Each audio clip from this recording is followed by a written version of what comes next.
We spoke last about inner products as a structure that we add to a vector space. And in particular, we illustrated this with the case of a real vector space. But as you know already, in quantum mechanics, we need complex vector spaces. So now, let's consider what changes if you have a complex vector space. So inner products on complex vector spaces.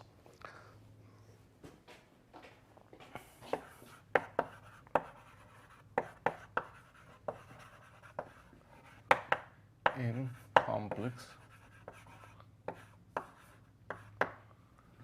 vector spaces.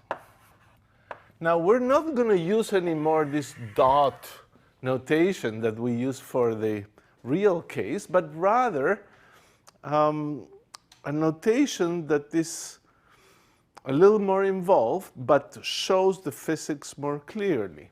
And the notation is that it's going to show that, again, as in the case of the real vector spaces, you start with two vectors and you get a number. This time you start with two vectors in the complex vector space, and you will get a number that could be complex as well. So this will be denoted by an object like this, in which you put one vector here and one vector here and one vector there. So there will be two inputs, a left input and a right input. Recall when we did dot products, we do A dot B.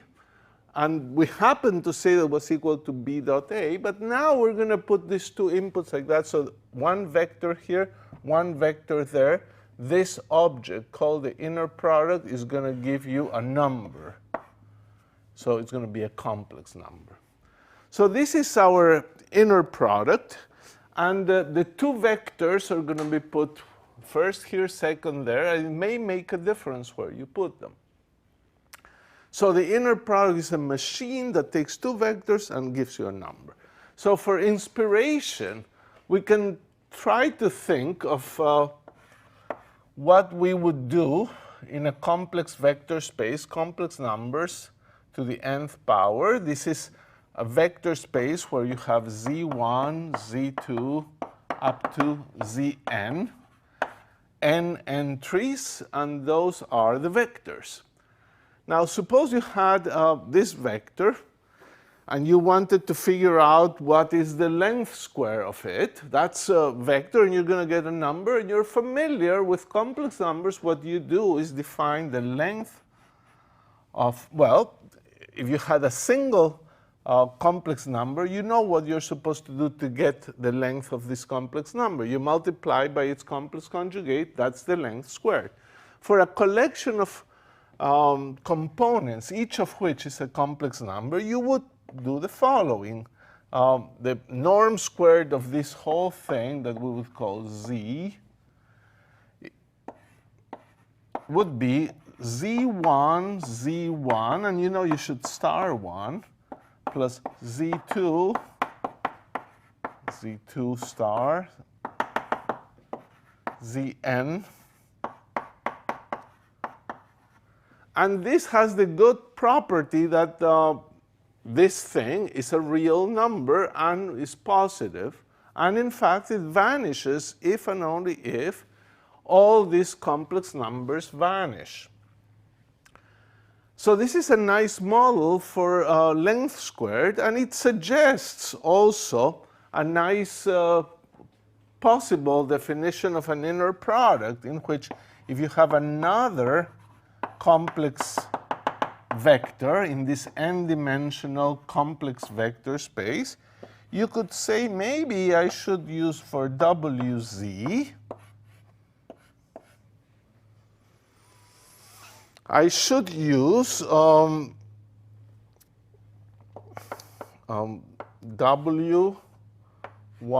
star z1 plus all the way up to wn star zn. And if this is the case, notice that w and z are treated very differently.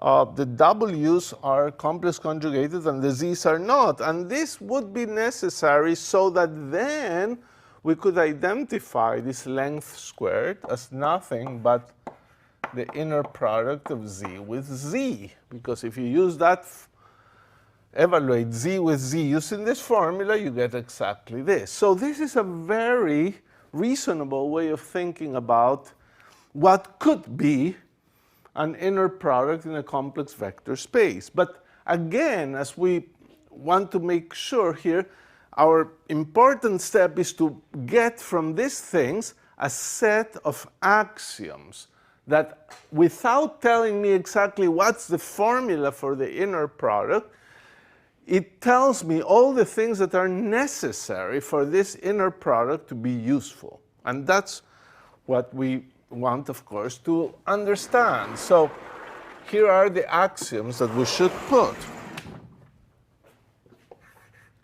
Axioms for. And the first axiom is going to be very similar. The first few axioms are going to be very similar to the ones we had in the real case. First axiom is that V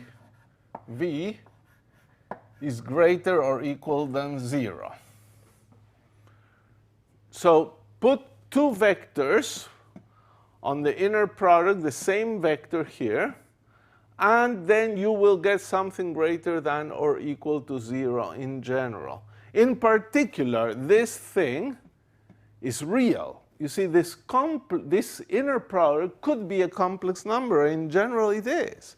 But if you put the same one, it's implicit here because a complex number, we don't say it's greater than 0. This is a real number. So I'll mention here V is real. The second axiom will be that V equals 0 if and only if the vector is 0. So it's equivalent to V is 0. And that is intuitively clear here in this example, and follows it's a nice thing, a very useful property, and it follows from, well, it doesn't follow. It is used to prove many useful properties when you have to show some operators are equal to another operator, some vector is equal to another vector.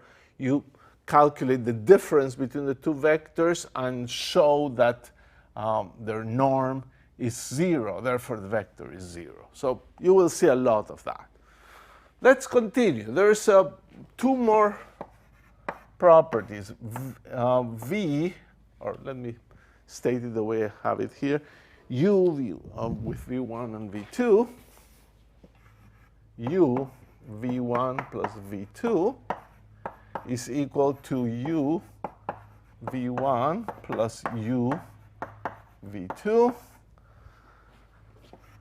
Then you can get a number U alpha V, where alpha is a number. The number goes out, alpha UV.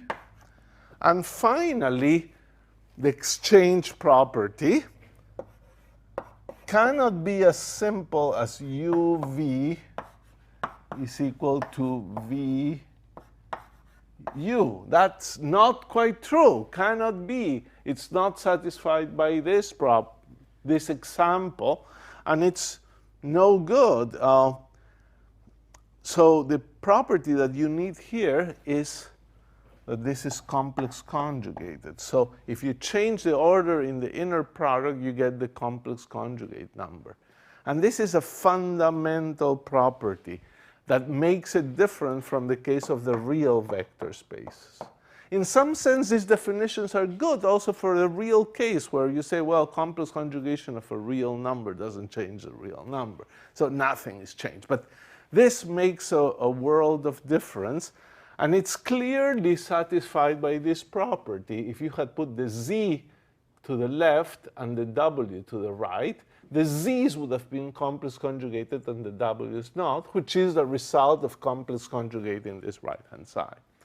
So these are our axioms, and let's try to understand a little better what they say. A couple of simple properties, comments.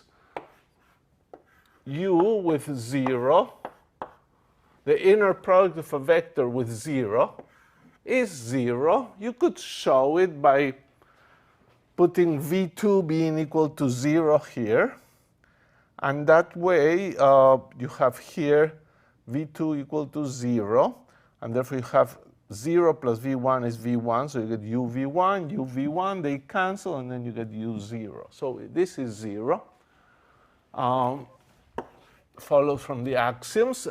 0u, well, 0u is the complex conjugate of u0, and that's the complex conjugate of the 0 vector, and that's the 0 vector. No, the 0 number, I'm sorry. This is the 0 number. This is the 0 number. The complex conjugate of the 0 number is the 0 number. So those are simple properties. Now, notice these two properties here. These are the properties of linearity in the second argument. You can do anything linear in the second argument. You put 1 plus another vector, it's linear in that, it's linear here. You can ask, why didn't you state what happens if you put a sum of two vectors here or a number times a vector there? And the reason we don't state that is because it can be calculated. So even though we have full linearity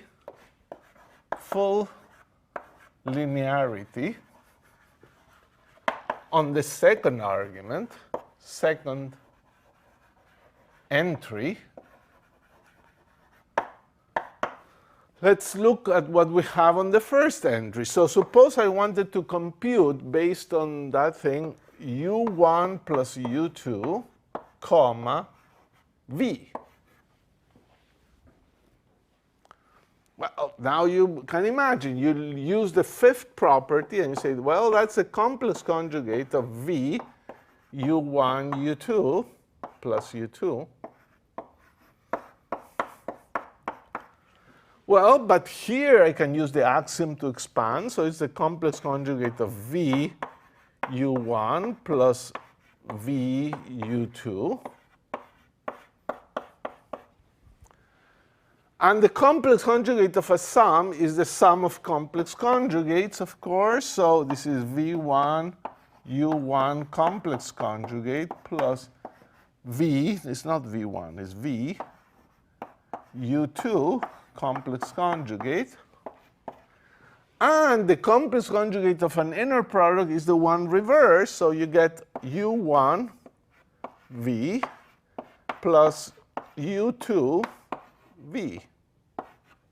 So look, you can expand on the first entry just the same way you could expand on the second entry. So so far, nothing too unusual going on here. But now, let's try the other property. What happens if you have a constant? So if I have a constant here, alpha u v, this would be equal to the complex conjugate of v alpha u. Now the alpha can go out, so you have alpha vu complex conjugate. Alpha gets complex conjugated. This is the product of two complex numbers, and the second gets complex conjugated. But the complex conjugate of vu is uv. So here you get something quite entertaining and very easy to forget and make mistakes. Conjugate homogeneity. On this first entry, on the entry to the left, any complex number goes out of the bracket with a complex conjugate. So that shows that the role of the first entry and the second entry is not identical, and we call this conjugate homogeneity. Very important property that you should be aware of. So the inner product is here, and once you have an inner product, it's natural to say, and it's something I'm sure you have seen before, that we call two vectors orthogonal if their inner product vanishes. So u and v are orthogonal, and v are orthogonal when uv is equal to 0. And that, of course, means also that vu is 0. So no asymmetry. So you don't have to say that this vector is orthogonal to the second one, but the second is not orthogonal to the first. They are mutually orthogonal. If this is orthogonal to this, this is orthogonal to that. It's a mutual relation. The order here does not matter because you're setting it equal to 0. So this equation implies this. So those are two vectors that are orthogonal. Now this inner product is said to be also non-degenerate. Non-degenerate is a very nice property. It says that the following doesn't happen. You cannot have a vector that is non-zero and has 0 inner product with everybody. You just can't find such vector. That doesn't happen. The inner product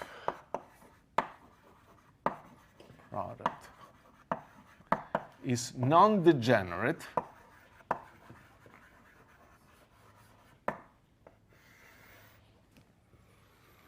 and this is supposed to mean that if you have a vector that has 0 inner product with everything else, the vector is 0.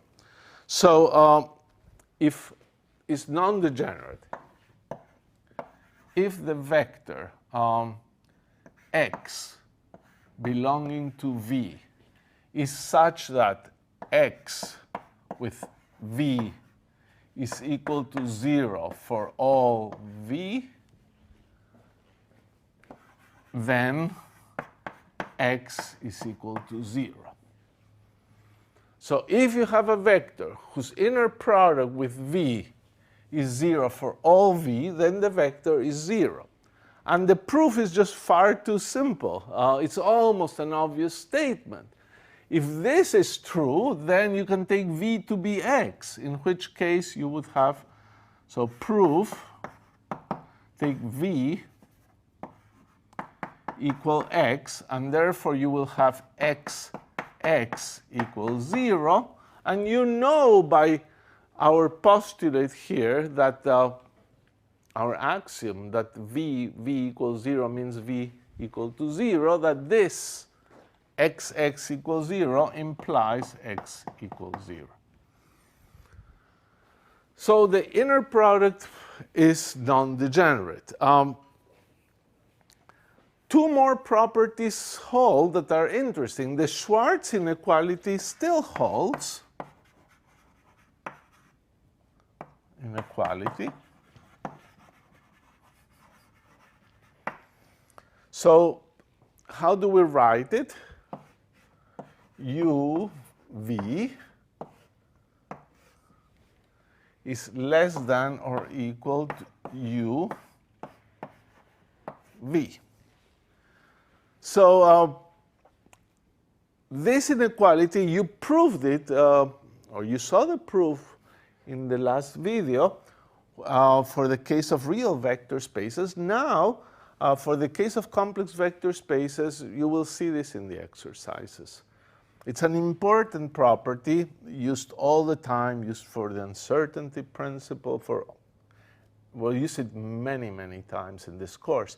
And look what everything means here. Maybe I have not been totally precise here. I probably should add here that the length squared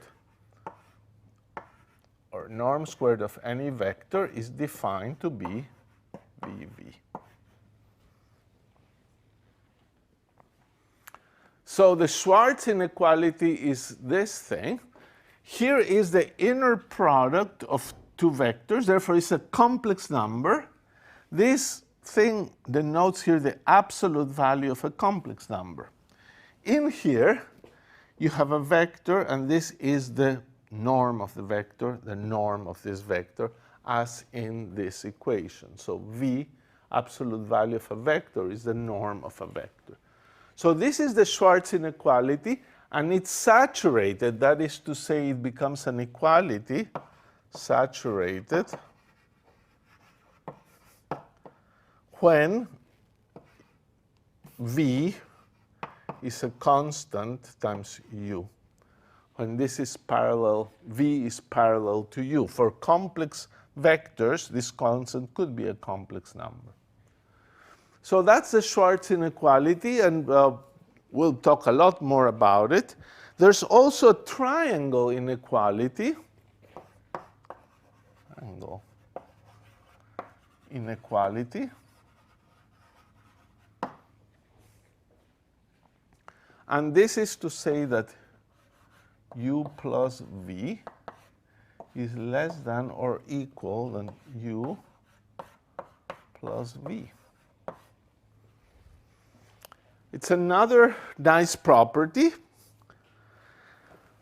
And geometrically, something is quite simple. You've seen it. A vector U, a vector V, the vector U plus V. The vector U plus V is a little less long than the sum of the lengths of the vectors 1 and 2. So when is this saturated? Is it saturated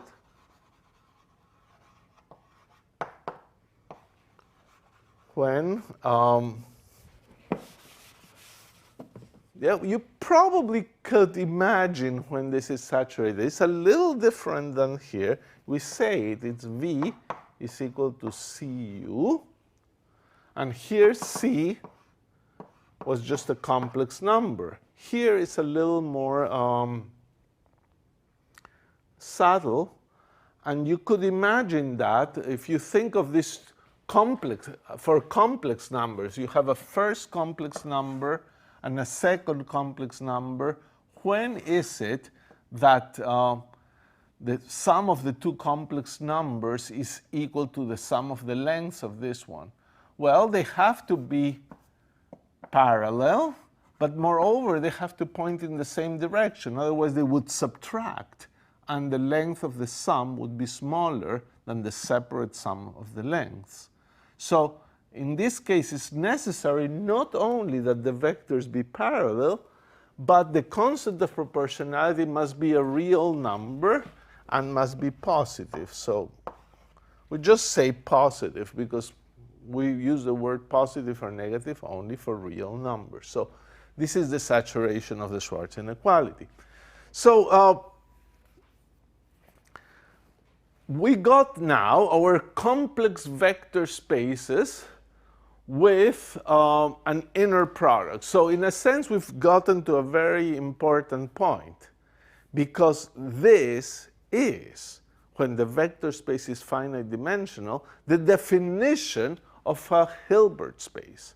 So a finite dimensional Hilbert space is a finite dimensional complex vector space with an inner product that satisfies all these properties. So here it is, Hilbert spaces for you. Infinite dimensional case. Everything, again, must be the same. You must have an infinite dimensional complex vector space, and you must have these axioms. But there's one more axiom that must be true for the infinite dimensional Hilbert space to be, for the infinite dimensional complex space to be a Hilbert space. And that's a more subtle condition of sequences of vectors. So If you have a sequence of vectors, infinite sequence of vectors on a complex vector space, it must be true that the limit of that sequence of vectors, when it exists, is in the vector space. You cannot remove some singular points. This is a subtle condition. More precisely stated, every Cauchy sequence of vectors must converge to a vector in the space. We say it because it's important, and someday you may be working with a complex vector space, infinite dimensional one, that is subtle and things are confusing and convergence properties are not clear, and this may be necessary. But at least for the purposes of our course, even though infinite dimensional complex vector spaces will be there all the time, we will have no particular use for that assumption.